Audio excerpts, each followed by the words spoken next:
Evangelho segundo escreveu João, capítulo 1. No princípio era o Verbo, e o Verbo estava com Deus, e o Verbo era Deus. Ele estava no princípio com Deus, todas as coisas foram feitas por Ele, e sem Ele nada do que foi feito se fez. Nele estava a vida, e a vida era a luz dos homens, e a luz resplandece nas trevas, e as trevas não a compreenderam. Houve um homem enviado de Deus, cujo nome era João. Este veio para testemunho, para que testificasse da luz, para que todos crescem por ele.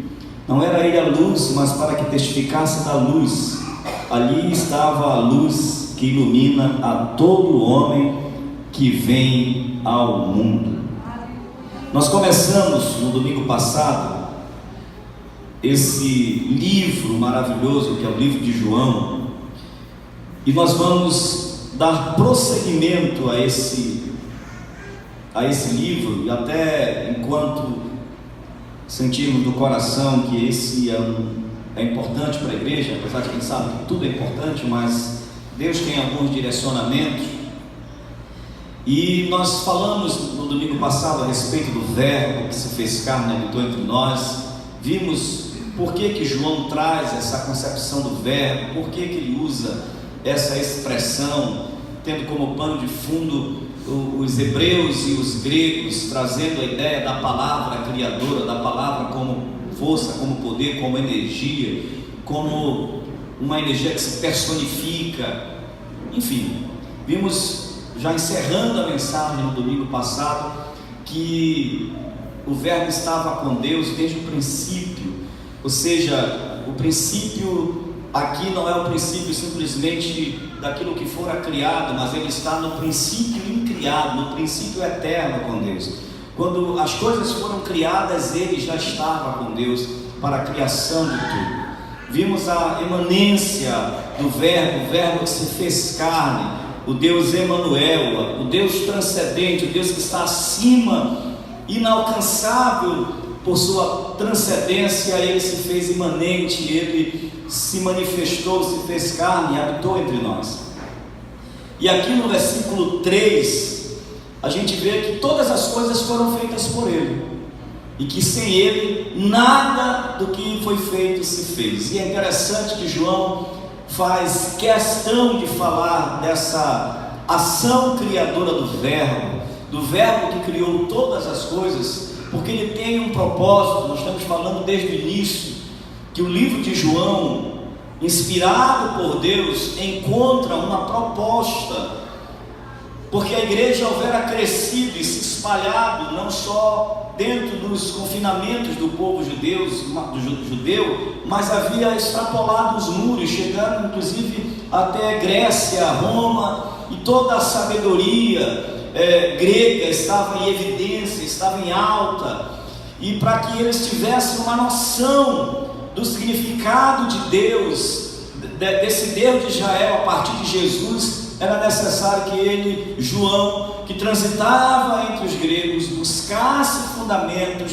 buscasse uma forma de abordagem para apresentar o Cristo, o Verbo de Deus que se fez carne e habitou entre nós. Mas é interessante porque ele faz questão de frisar, de ressaltar o Verbo criador, porque nesse tempo está muito presente, está em evidência uma seita que são os gnósticos. O gnosticismo está operando nesses dias. Então João está diante dessa realidade de uma seita que aparece com algumas coisas bem interessantes.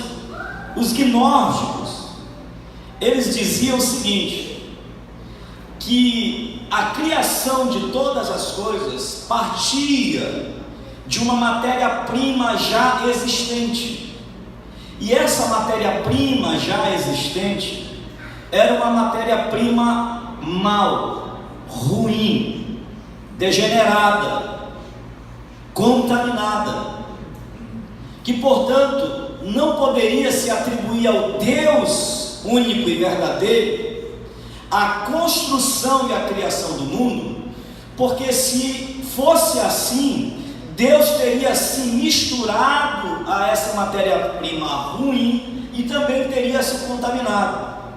Então surge uma solução, entre aspas, para essa criação a partir de Deus.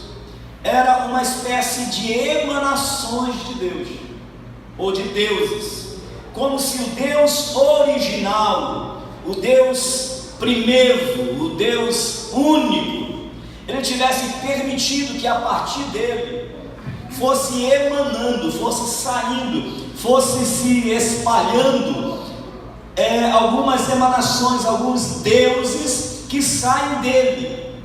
E quanto mais se manifestava essa emanação de um Deus, mais distante do Deus real as pessoas ficariam. Então são essas emanações, esses deuses enfraquecidos, essas cópias de deuses, essas extensões de deuses que teriam, portanto, criado o mundo. E que o mundo, portanto, era mau, essencialmente era ruim. Provavelmente as emanações mais distantes de Deus eram os piores tipos de deuses. Então eram deuses perversos, eram deuses maus, eram deuses degenerados, eram deuses ruins. O próprio Cristo, para a concepção de alguns gnósticos, era uma emanação, não no aspecto da manifestação e presença de Deus feito homem, mas era uma dessas espécies de semideuses que teriam emanado de Deus. É por isso então que João vem dar essa resposta, porque aqui tem um desafio filosófico e religioso para ser respondido. E a gente precisa entender que todas as vezes que a gente ministra a palavra de Deus, que a gente compartilha a palavra de Deus, levantar-se-ão conhecimentos e impressões a respeito de Deus, e que a gente precisa estar muito firme com as nossas convicções, tendo estudado a palavra de Deus, para não sermos demovidos da nossa fé, das nossas convicções, daquilo que nós cremos. É triste ver que ainda hoje pessoas que estão alicerçadas, inclusive aqui na igreja mesmo, alicerçadas, a gente ensina, a gente fala, ainda tem gente diminuindo aquilo que aprende aqui para se submeter a algumas experiências, algumas emoções que estão abaixo daquilo que é de fato uma experiência profunda, verdadeira e autêntica com Deus. A palavra de Deus, ela tem esse poder de nos fortalecer. Então, para um cristão que acreditava que o Verbo, que Jesus era o Senhor, ele precisaria estar muito firme, muito seguro para atender a essa demanda de que haveriam emanações de Deus e que o mundo não houvera sido criado pelo Senhor. Então, esse sistema filosófico que é criado, inclusive dentro do cristianismo, como desafio aos cristãos, que vem ali, aliás, para tentar demover os cristãos primeiros, mais simples, está em evidência nessa época. E João, quando escreve o seu livro, ele vem e ele diz: Deus se manifestou em Cristo Jesus, o Verbo se fez carne. Mas não só isso, todas as coisas foram feitas por ele. Quando ele usa a expressão todas as coisas, ele está dizendo que Deus é o princípio, é o nexo causal de toda a existência, que não existe nenhuma substância, nenhum átomo, nenhuma célula, nenhuma substância conhecida ou desconhecida no universo e na história e na eternidade que não tenha vindo após o Deus eterno. Que nada e absolutamente nada é eterno como Deus. Que Deus não teve um princípio, que Deus não teve um começo, que a eternidade de Deus está submetida à própria existência eterna de Deus. É assim mesmo. não tem mente humana capaz de entender, de abraçar isso, porque é Deus. Deus existe antes que exista qualquer coisa. Antes que a eternidade existisse, Ele já existia. Deus é maior do que a eternidade. Fraco, hein? Então isso confrontava a teoria dos gnósticos de que a matéria-prima já existia. Não, Deus é aquele que fez surgir do nada o que é. O que não existia passou a existir por causa daquilo que nunca deixou de existir. Vocês estão entendendo? Então essa é uma resposta. Se para os gnósticos a matéria-prima era má, para aqueles que creem, a matéria-prima nunca foi má, porque a matéria-prima foi criada por Ele. Ele não precisou de um arquétipo, Ele não precisou de uma maquete, Ele não precisou de uma planta, Ele apenas quis e existiu. Porque Ele é assim, Ele quer, existe. Se Ele não quer, não existe. Porque todas as coisas estão sujeitas a Ele. Então essa relação que é colocada aqui por João, de Jesus com a criação, que se sublinha aqui, e não só aqui no livro de João, mas repetidas vezes aqui nos Evangelhos e no Novo Testamento como um todo, é a razão desse pano de fundo que nós temos aqui, é essa mentalidade gnóstica que é muito forte, e quando a igreja está presente, quando os apóstolos vêm, eles vêm o tempo todo mostrando que Jesus era de fato Deus e estava desde o princípio com Deus. Colossenses 1,16, Paulo diz: pois nele foram criadas todas as coisas, no céu e sobre a terra. Tudo foi criado por Ele e para. 1 Coríntios 8,6 diz: pelo qual são todas as coisas. Hebreus, quando fala do Filho, diz: pelo qual também fez o universo. Hebreus 1,2. O universo é indevassável. Lembra da concepção do design inteligente que nós assistimos semana passada? A teoria do design inteligente, que tudo aquilo que tem ordem, que tudo aquilo que tem código, que tudo aquilo que se completa, que tudo aquilo que está em harmonia, deve surgir de alguém, de uma mente que criou, que pensou, que ordenou. Essa é a teoria do design inteligente. O Deus de todas as coisas fez todas as coisas segundo o seu propósito. Nenhum fio de cabelo caiu da sua cabeça sem a permissão. Então João fala, sublinhando essas verdades importantes, e o cristianismo vem e aceita isso, que Ele é o Criador de todas as coisas. O cristianismo sempre acreditou naquilo que se chama criação do nada, de Deus como gerador de tudo. Eles não criam, nós os cristãos também não cremos, que em sua criação Deus teve que trabalhar a partir de uma matéria-prima. Ele não precisa. Para fazer o pão, a gente precisa de todos os elementos, do trigo, do sal, da água, de tudo. Deus não precisou de nada. Ele apenas quis e existiu. O cristianismo sempre creu que este é o mundo de Deus. Sim, nós sabemos disso. Portanto, ele não é mau. O mundo não é mau. Mas a Bíblia diz que o mundo jaz no maligno. O mundo aqui, enquanto filosofia de existência neste mundo. Os homens, enquanto humanidade, que estão se distanciando dessa obra criadora, do Deus Criador. O mundo por si só é bom. Deus criou o mundo a partir do nada.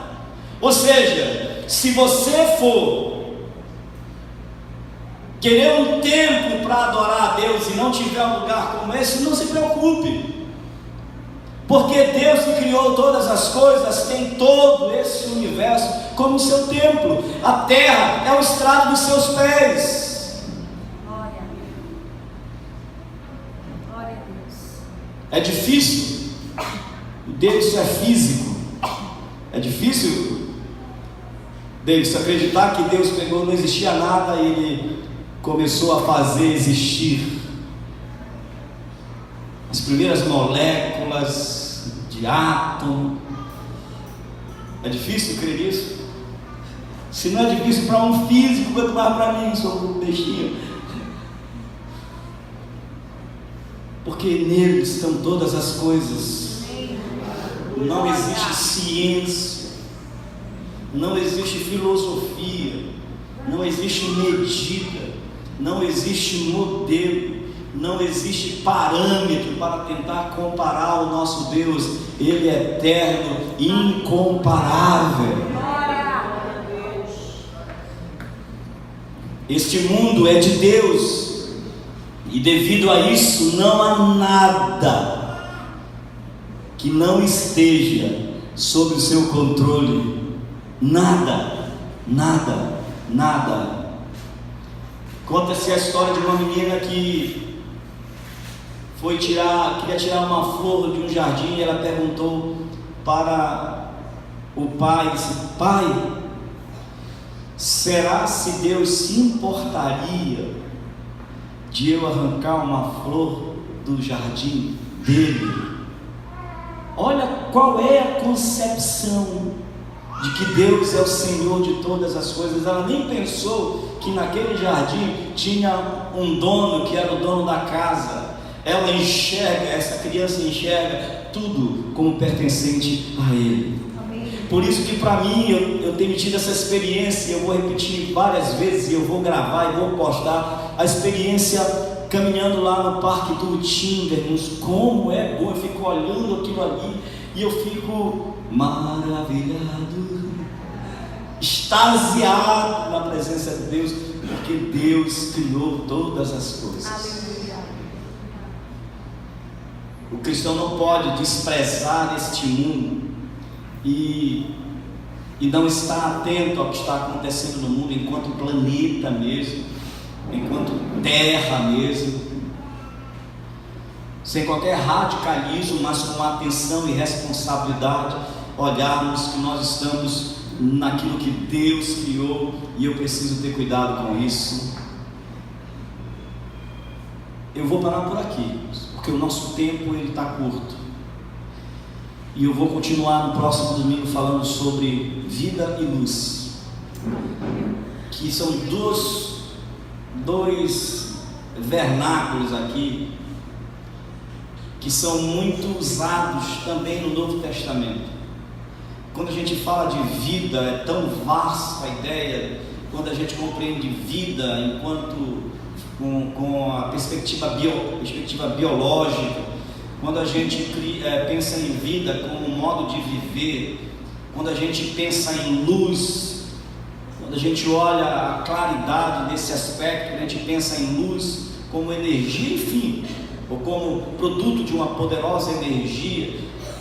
Mas o que é que João, ao trazer a revelação do Cristo vivo, dizendo que nele estava a luz, e a sua luz é a vida para os homens, a sua luz é a verdadeira luz. Mas isso no próximo domingo a gente vai conversar, porque nós temos algumas coisas que vão acontecer hoje.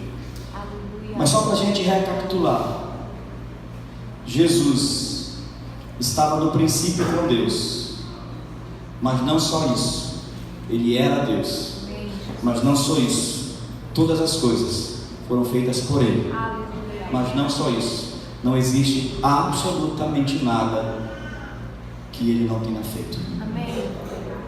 Glória. Amém? Mas não somente isso. Ele se fez carne e habitou entre nós, e vimos a sua glória, como a glória do unigênito, cheio de graça e de verdade. Amém. Glória.